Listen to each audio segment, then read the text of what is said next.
Hello दोस्तों, नमस्कार। आप सभी का स्वागत है हमारे यूट्यूब चैनल पर। दोस्तों, यह वीडियो उन सभी बच्चों के लिए हेल्पफुल होने वाली है जिन बच्चों का एसएससी जीडी का मेडिकल चल रहा है या अभी होगा, जो नेक्स्ट टाइम होने वाला है, उनके लिए यह वीडियो हेल्पफुल होने वाली है। क्योंकि इसमें हम बात करेंगे एसएससी जीडी का जो मेडिकल में री मेडिकल के पॉइंट हैं, वो कौन कौन से पॉइंट मिल रहे हैं और उनसे कैसे बचा जा सकता है, और अगर जो पॉइंट हमें मिलता है, री मेडिकल मिलता है, तो वो कैसे क्लियर होगा और कितना समय लगने वाला है और हमें उसके लिए क्या करना होगा। दोस्तों, आइए तो इस वीडियो में हम बात करते हैं। यदि आप हमारे चैनल पर नए हैं तो चैनल को सब्सक्राइब कर लीजिए और बेल आइकन को प्रेस कर लीजिए। दोस्तों, तो आइए, अगर जो आप जैसे ही आप मेडिकल देने जाते हैं तो आपको शालीनता से होकर जाना। आप अपना बीपी बिल्कुल भी नहीं बढ़ाना है और पहले एक बार बीपी अपना चेक करवाना है, क्योंकि काफ़ी बच्चों को बीपी में पॉइंट मिले हुए हैं, तो हमें उससे बचना है। यदि आपको बीपी बढ़ा हुआ थोड़ा सा भी आता है तो आप किसी भी डॉक्टर की सलाह से मेडिकल जो मेडिसिन ले सकते हैं, जो कि आपके बीपी को कंट्रोल कर सकता है। जब आपका बीपी होगा, नापाया जाएगा, तो उससे पहले आप लगभग 2 से 3 घंटे पहले उस टैबलेट को ले सकते हैं। वो आपका बीपी कंट्रोल रखेगी, नंबर 1 बात।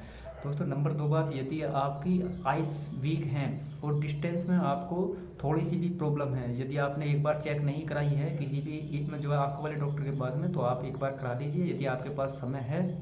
क्योंकि समय रहते जो चीज़ हो जाती है, यदि आप फिर वहाँ जाते हो तो आपको आरएमपी भी मिलता है, री मेडिकल पॉइंट मिलता है, तो आपको बहुत दिक्कतें होंगी। तो दोस्तों, यदि आपकी आई साइट कमज़ोर है और डिस्टेंस वाली है या फिर जो है ना नियरेस्ट वाली है, तो जो भी है, यदि आप एक बार चेक करा लीजिए। यदि आपको कुछ डाउट्स होते हैं तो आप एक बार जो भी वहाँ जो है ना लगा हुआ है, जो सा भी जो चार्ट लगा हुआ है, उस चार्ट को आप 1-2 बार पढ़िए। 2 से 3 बार आप पढ़ लीजिए। जैसे ही आपको आइडिया होगा कि लगभग 2 से 3 नंबर पर है, तो आपको पता है बी है या एच है। यदि वो आपसे लगभग 7 से 8 वर्ड पूछता है, यदि उसमें से आपने 5 से 6 भी बताए, तब भी आप पास हो।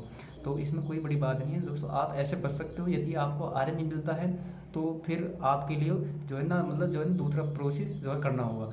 और दोस्तों, बात करते हैं, आपके यदि फ्लैट फुट है तो आपको फ्लैट फुट से पहले ही बचना था, क्योंकि मैंने 2-3 एक्सरसाइज भी पहले बताई थी। और दोस्तों, वेरिकोज वैन के समय आपको थोड़ी अपनी पिंडली टाइट नहीं रखनी है।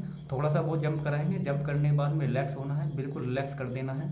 जैसे ही आप जंप करते हो, आपको पिंडली खींचनी नहीं है बिल्कुल, और थोड़ी सी लोड छोड़ दें तो आपके वेरिकोज वेन्स जो भी होंगी तो वो बहुत माइनर आपको चमकेंगी।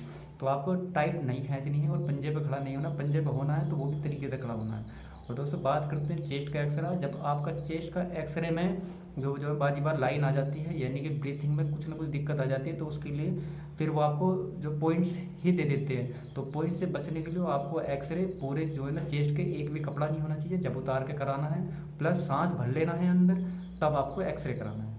और ना दोस्तों, बात करते हैं कान में कुछ बच्चों को पॉइंट्स मिले हैं, तो वे पॉइंट से बचने के लिए आप अपने कान साफ करा कर जाइए।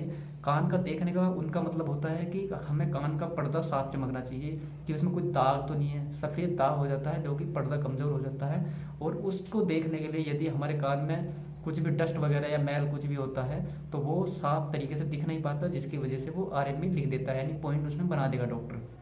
तो आपको कान साफ करवा कर जाने हैं, नाक भी जो साफ करवा कर जानी है, मतलब कान नाक अपने साफ रखने हैं, मेन चीज़ ये है। और हाइड्रोसील वगैरह अगर जो आपने ऑपरेशन कराया है तो उससे आप इजीली भी जो है ना आराम से बच सकते हैं, कोई बड़ी बात नहीं है। क्योंकि इतनी गहनता आपका हाइड्रोसील सिर्फ मैक्सिमम चांस होते हैं कि डॉक्टर्स आपके स्वयं के हाथ से ही, अपने हाथ से ना देख कर तुम्हारे हाथ से ही वो दिखवाएंगे कि आप इनको पकड़िए, ऐसा करिए और ऐसा करिए। और जो है ना, बात करते हैं दोस्तों मस्से की, जो है पाइल्स वगैरह होती है, तो पाइल्स वगैरह अगर जो मस्से ज़्यादा हैं तो ही आप जो है डॉक्टर से जो है ना ठाक देख पाता है, अन्यथा वो चल जाते हैं। दोस्तों, थोड़ी अध्ययन मतलब जो है ना गहन अध्ययन करने हैं, यानी कि थोड़ा समय देते हैं, और काफ़ी हार्ड इसमें मेडिकल जो है ना बताया जा रहा है, जो कि आईटीबीपी है या फिर जो है ना जो है बीएसएफ वाले हैं, तो वो थोड़ा हार्ड लेने हैं। जो सीआरपीएफ और एसएसबी करा रही है वो बिल्कुल नॉर्मल है, उसमें परसेंटेज भी ज़्यादा है जो फिट हो रहे हैं एक ही बार में, और जो रीमेडिकल की संख्या है वो बहुत कम है। लेकिन जो आईटीबीपी और बीएसएफ वाले करा रहे हैं उनमें रीमेडिकल वालों की संख्या लगभग 50 से 60% है, जिनको आरएमपी दिया जा रहा है। वो डायरेक्ट बाहर नहीं कर रहे, री मेडिकल के बेसिस पे ही बच्चे अनफिट किए जाते हैं, मैक्सिमम चांस होते हैं। और टैटू वगैरह दोस्तों, अगर टैटू आपने रिमूव जो है करवा लिया था और लगभग आपसे 2 महीने पहले कराया है, तो उससे कोई इफेक्ट नहीं पड़ेगा। यदि आपने अभी 8 से 10 दिन पहले कराया है, तो अभी आपके स्किन पे जो है ना घाव होगा, और उसको देखकर आपको आरएमपी में डिस्क्वालीफाई करने के चांसेस 99% होते हैं। तो दोस्तों, यदि आपने पहले करा लिया तो डरने की कोई बात नहीं, आपको पॉइंट्स मिला होगा, पॉइंट्स मिलने के बाद में आपको क्लियर हो जाएगा। दोस्तों, अब बात करते हैं इन सभी चीज़ों से बचना कैसे है। दोस्तों यदि आप कान साफ करा लेते हैं तो कान से जो पॉइंट मिलने वाला है वो बच जाएगा। कुछ बच्चे ऐसे होते हैं कि वो अपने बाल भी साफ करके नहीं जा रहे, तो वहाँ उसको खूब अच्छी खरी खोटी भी जो है डॉक्टर्स जो है ना मतलब अरे कहते हैं क्योंकि आप ये शादी में नहीं जा रहे, आपका मेडिकल है और आपको प्रॉपर तैयार होकर जाना है।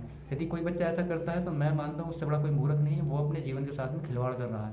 दोस्तों प्रॉपर तैयार होकर जाइए। गाइडेंस की आप जो है ना इतनी जो आपके पास में सोर्सेज हैं, आप वीडियो देखिए, आप कहीं पे सर्च कीजिए, इतने सारे गाइडेंस आपके मिलने के बावजूद यदि आप नहीं कर पा रहे तो आप कहीं ना कहीं लापरवाह हैं। तो दोस्तों आप आइस से बच सकते हैं यदि आप चार्ट मैंने एक दो जो है ना दिए हुए हैं अपने कम्युनिटी जो है पोस्ट में भी, एक वीडियो भी स्पेशल में जो है ना मतलब अरे बनाई हुई है। और जब आपको यदि आपका रीमेडिकल में पॉइंट मिलता है तो वही सेम चार्ट रहता है, लेकिन वो तो वहाँ तो लगभग 20 फीट की दूरी पर होता है, वो वहाँ लगभग 16 से 17 फीट की दूरी पे आपको फिर पढ़ना होता है जब आरएमई बोर्ड बैठता है। तो आरएमई बोर्ड के डॉक्टर बहुत अच्छे होते हैं और शालीनता से, क्योंकि उनके पास कम बच्चे होते हैं तो वो आराम से चेक करते हैं। और कान में यदि आपको मिलता है जो मेडिकल पॉइंट्स जो है मतलब आर्मी पॉइंट्स, तो आपको किसी प्राइवेट डॉक्टर्स के पास वो जो है ना भेजते हैं जो कान का स्पेशलिस्ट होता है। और यदि वहाँ अगर जो आपका वहाँ भी दिक्कतें आती हैं तो आप वहाँ थोड़ा बहुत कुछ भी उनसे रिक्वेस्ट करके कि सर आप जो है ना बस इस पर क्लियर कर दीजिए, तो सिर्फ उन्हीं के रिपोर्ट्स के आधार पर आरएमबी बोर्ड फिट कर देता है। चेस्ट का एक्सरे की दोस्तों, यदि चेस्ट के एक्सरे में आपको पॉइंट्स मिलता है तो आपको फिर सीटी स्कैन ही कराया जाता है, और सीटी स्कैन में नॉर्मली सब पास हो जाते हैं, तो उसमें कोई घबराने वाली बात नहीं है। और दोस्तों यूरिन और ब्लड की जाए, यूरिन में भी कुछ बच्चों को पॉइंट्स मिल सकते हैं क्योंकि प्रोटीन वगैरह ज़्यादा आ जाता है, तो आपको ज़्यादा से ज़्यादा पानी पीना है। मैं हर वीडियो में अपनी बताता हूँ कि आपको पानी ज़्यादा से ज़्यादा सेवन करके तभी आपको यूरिन का सैंपल देना है। तो आप इस तरीके से जो है ना मतलब बच सकते हैं। आपको थोड़ी शार्पनेस दिखानी पड़ेगी और बच्चों की तरह नहीं, अपना अलग ही जब आपको गाइडेंस मिल रही है तो आप उसका उपयोग कीजिए।